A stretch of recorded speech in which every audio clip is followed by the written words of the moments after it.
Здравствуйте, дорогие туркменистанцы! Салам хурматлы ватандашлар! Нас беспокоит, что во всех тиктоках сидят проплаченные люди спецслужб Туркменистана, которые знают не только тех, кто с открытым лицом, но и тех людей, кто выступает с закрытыми лицами. И когда эти люди будут менять свои документы, они, к всеобщему сожалению, будут арестованы и депортированы. Курбанов, ты кого хочешь объединить? Ты кого хочешь учить? Нас? Ведь ты проплаченный человек диктатуры. Вы же трусы, которые не смогли бороться внутри страны. Ты же прикрыт паспортом Франции. Твой напарник, Аквилис Апар, который сидит в Швеции, прикрыт паспортом Швеции. Быть с тобой рядом – это себя не уважать. Это же ведь вы вытащили людей, у которых нет документов. Это ты подставил их для того, чтобы выпятить себя. Ты сидишь с этим подлецом из Швеции, чувушом. Народ все видит. Не делайте из людей идиотов. Мы с вами объединяться не собираемся, потому что в первую очередь ты выявляешь людей, которые не согласны, а потом, как ты говорил, отправляешь их легко и красиво обратно в Туркменистан, на смерть. Люди, если вы знаете, что у вас заканчивается срок паспорта, и вам надо сделать гириш-чекыш, почему вы идете на откровенный и бессмысленный риск? Вы же взрослые люди. Вы сами себя не можете защитить. И виной тому ваша безответственность к своей судьбе. Некоторые люди, долгое время проживающие за границей, вдруг начали выступать и требовать внимания. Эти люди давно не имеют ничего общего с Туркменистаном. Я имею в виду того же Курбанова и Чавуша из Швеции. Будьте осторожны. Они могут использовать свое появление, чтобы в дальнейшем манипулировать вами. К примеру, где ты был, Мурат Курбанов? Столько лет назад. Люди, ведь он уехал из страны еще при Ниязове. Возможно, народ просто забыл, как Курбанов хотел вас всех приструнить и угрожал тем, кто будет выступать и критиковать его. Вы просто забыли, как он сказал, что он вас депортирует быстро и красиво. Если ДВТ кого-то хочет Туркменистан депортировать, поверьте, оно это сделает красиво и быстро. Поверьте.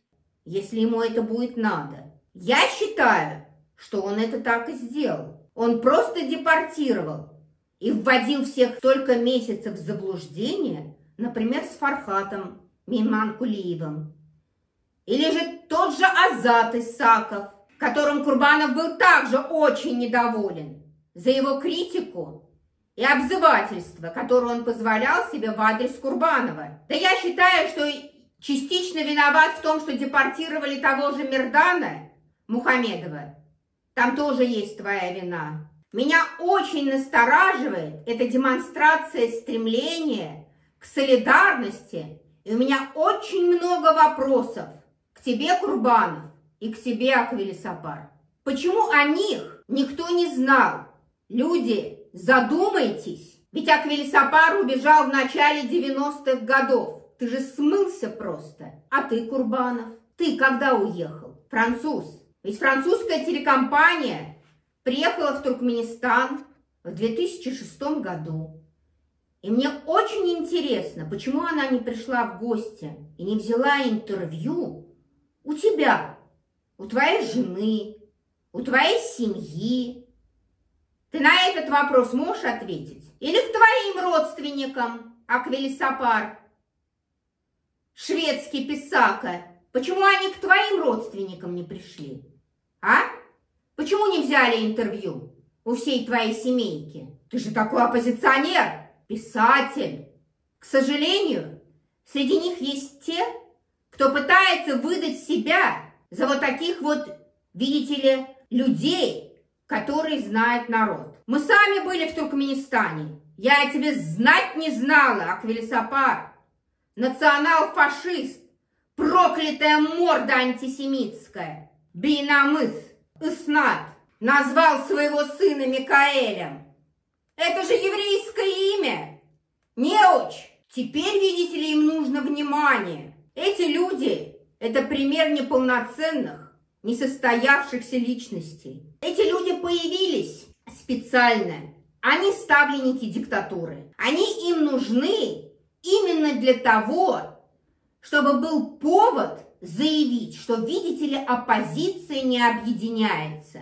В частности, мы и ряд других людей, которые знают, кто есть кто. А кто сказал, что они оппозиция? Идиотов ищите в своем кругу. Тебя, Курбанов, да и тебя, мерзость, Аквилисапар, мы знать не знали, когда были в Туркменистане. И вот вдруг коматозники очнулись. Вернее, не очнулись. Им просто дали под зад и сказали: отрабатывайте свое бабло. И почему с сотрудниками, которые делают вид, что они оппозиция, надо объединяться? Люди, народ Туркменистана, я обращаюсь ко всем вам. Будьте осторожны и не поддавайтесь на уловки. Ведь только мы вместе сможем изменить нашу судьбу. Не верьте им.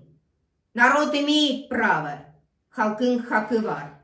Салам, hurmatly vatandaşlar. Здравствуйте, дорогие туркменистанцы. Inni kim bilen birleşmeliyip soruyorlar.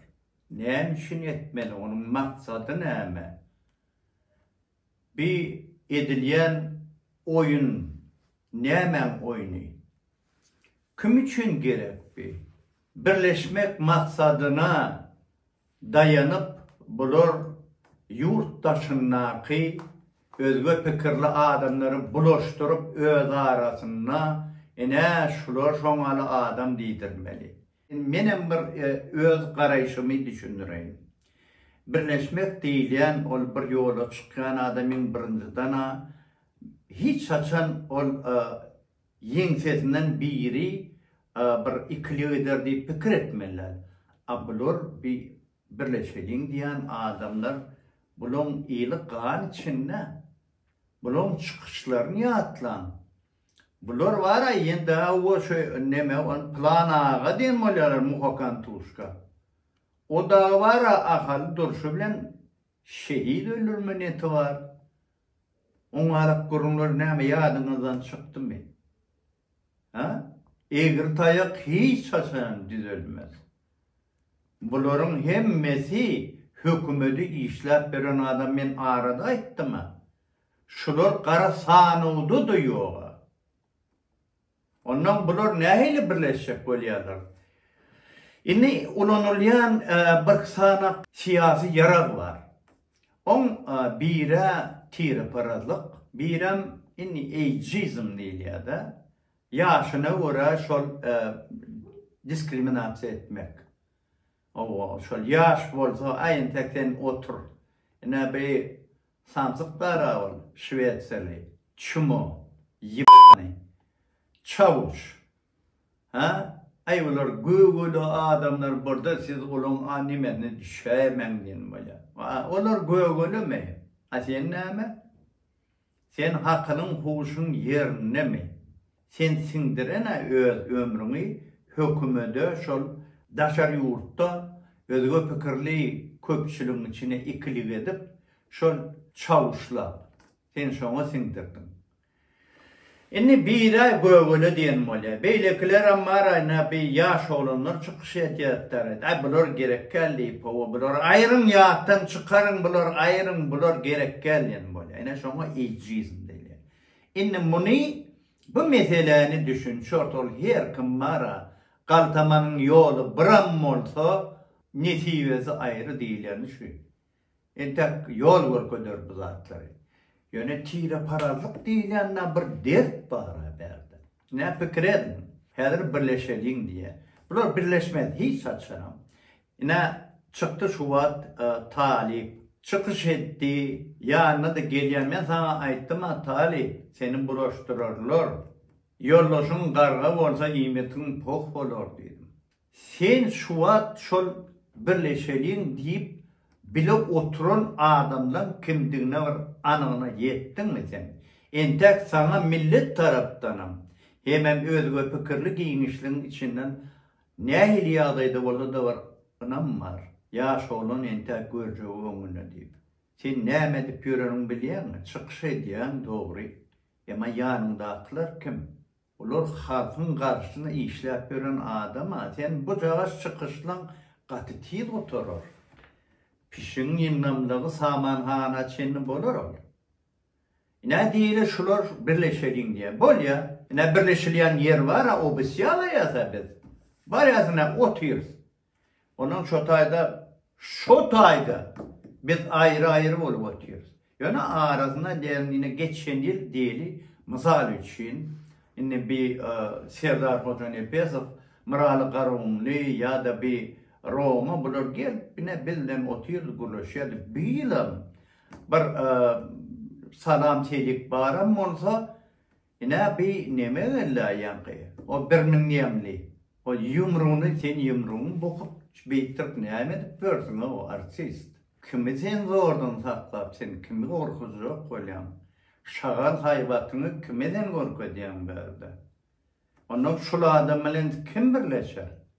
Birleşmeyeceğine güdü etse. Tire parazlanan birinci değil. İki vurlasa var akala manya, tikine manya diyen molya. Aynen men planlardan diyen molya. Aynen men özme mardaş oğudlu neme. Geçen planlardan kalkam. Sana bile demin Uğurlu Han'ın nesli. Şova sen atavabalan Almanya kenna ağrını. Bu ne o 200 yıl geçen zaman şagal hayvatın neme berdi. Akala manya, tikine manya deyip. Sen şu sözün kaçan çıkanını öleyen mi? Tarihi öleyen mi sen? Balşovuz iki zapar. Sovet Ministrinin başlığı oldu. İhtiyarından sekreter çıkağı oldu. 60. yıldan 69. yıla çenli. Şol haramem ahalamanya tikinamanya diyen. Şu devirde çıktı. Ne için çıktı? Onun çıkanın düyüp sebebi ne mi? Sebebi bir haram şahlar devri. Hivo Hanlığı devri. Doğru. Ol könül, önç beyliki, ol merkeden bulunur. Anırda dini merkeden bulunur.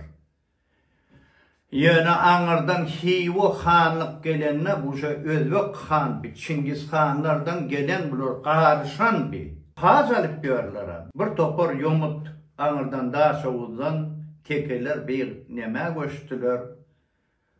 Kara koştular. Munguşlağa. Nemşin koştular.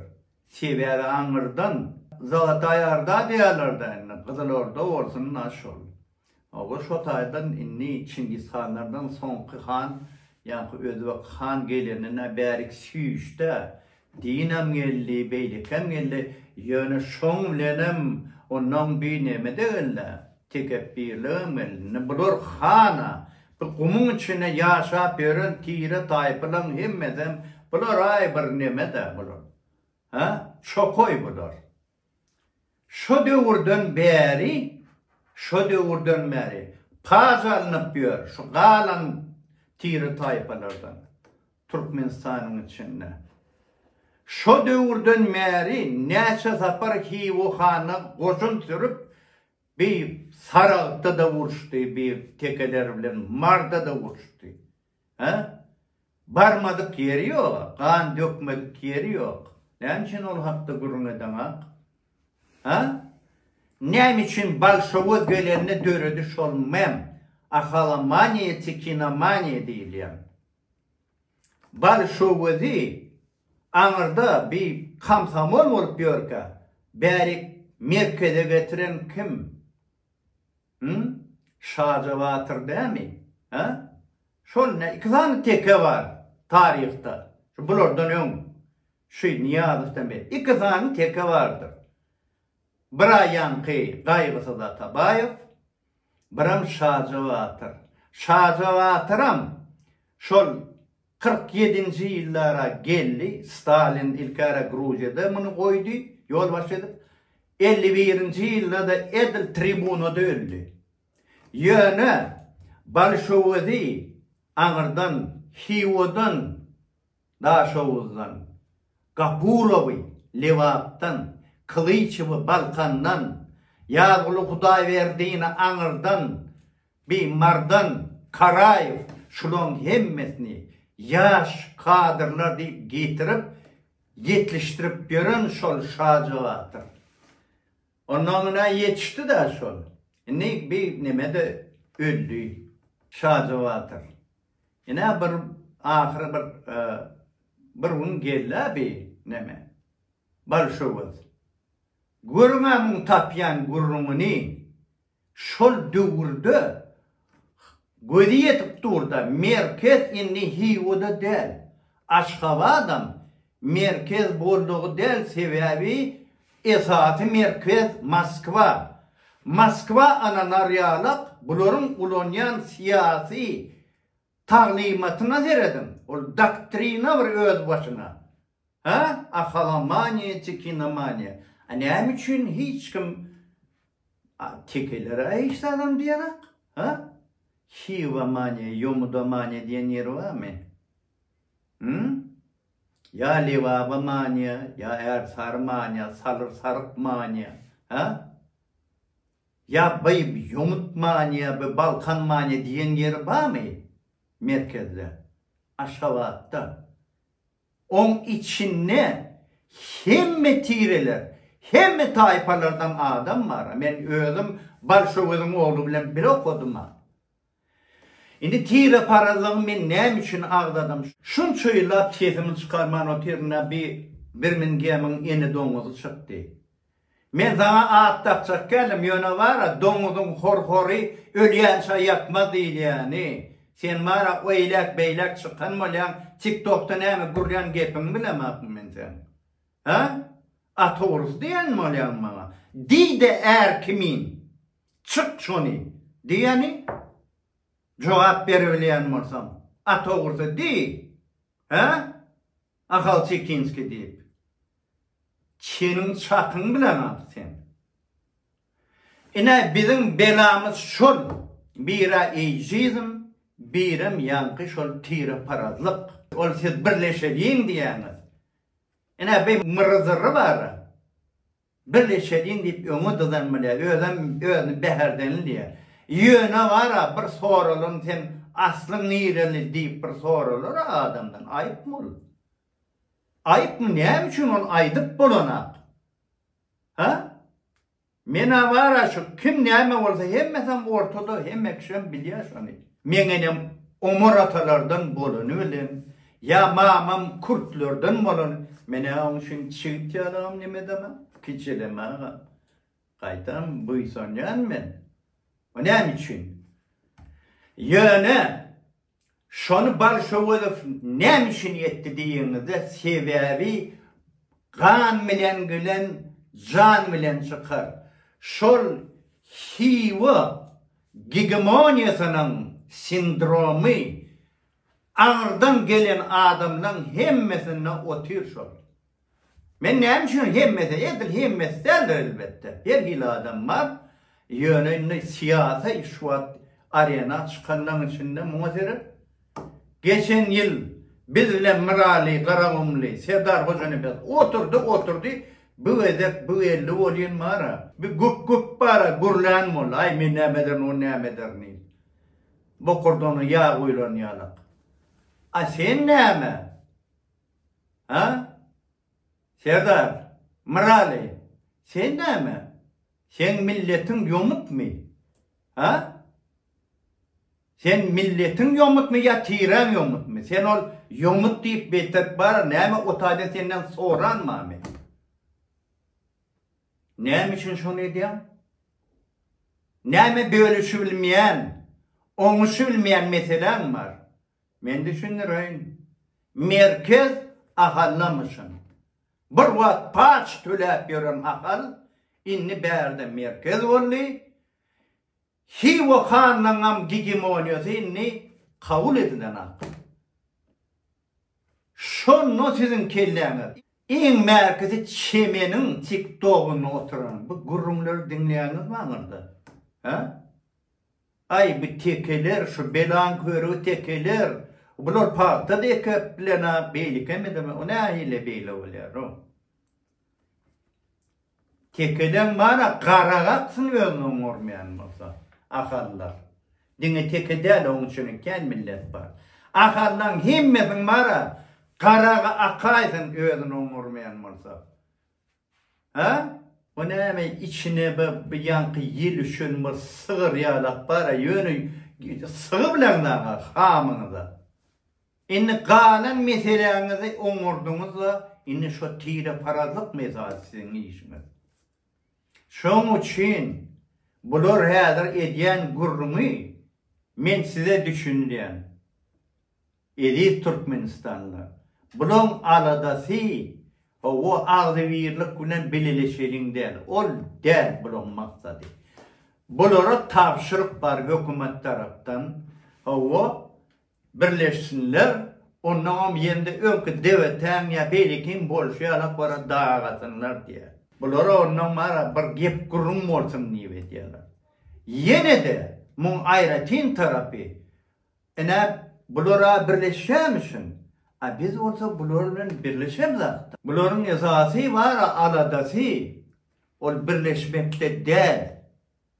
Şol yankı sapar hal muradın aydani. Şol birinciden şol halkın dine bilinki değil, katı doğru. Halk birinci sapar cevap verdi zalimlere. Diktatura birinci sapar iki gözünün arasına bir o kaldı. Onun için bulara yaran ağa.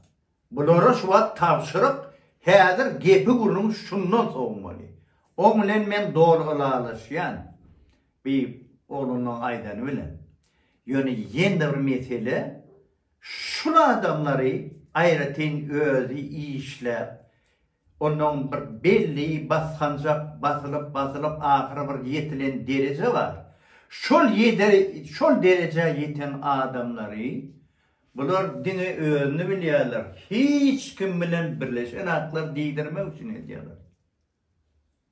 Hiç açan o nähili var, eğer taýap düzülmeýär. Ondan birleşip kim bilen birleşmeli? Siz düşmana siz. Ha? Halk düşmanı siz. İşlep gördünüz de. Onun için birleşmek var, alalaşmak var. Bu zatlar son düşünüşüyoruz. İntek her kim näme oňurýany görkezsin. Yola çıkamızda şunu düşünüşüyoruz. Yöne hilegerler kendir. O diktaturan bir yankı işçiler kendir. Yani yolu da etti. Her TikTok'ta kim olsa balaysın. Hükmanı suretta pul tölenip duran adam atıyor. Yüzünü korkudan at.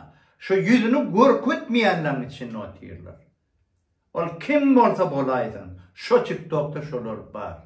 Pasport çalışanına şu adamlar hükman şu zatlarının duşaymalı.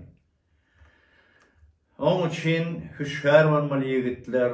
Özüm oynatmalar. Biz ne şükür ediyaz bizim 8 yıl yani Udaya şükür nähilemesi daşta uğramızda oğlanları var. Bir yitin üstünden barmadı. Vaktına barın çalışmalı, paspatın çalışın. Geri çıkış etmeli olsa edin deyip tavşırıp şeytirip alıp kaldık. Yekete din etmedik. Özünü devet edip oynadık giden Farhat o da fakir oldu. Onu saklap bilmedim, onu näme zorluk bilen saklap bilmeyen onu.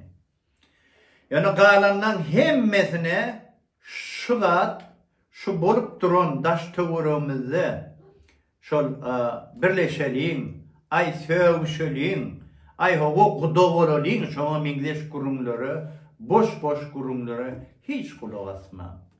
elinizden gelen bolsa işler hem de siyasi taydan näme derece ýetýänini görkedin.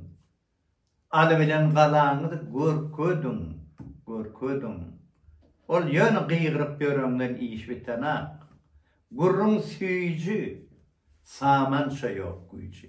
Gurrun üçin birleşip, ya ýende bir rad edip, ol hiç kime gerek gel. Halkın hakkı var. Narod emeýik brava.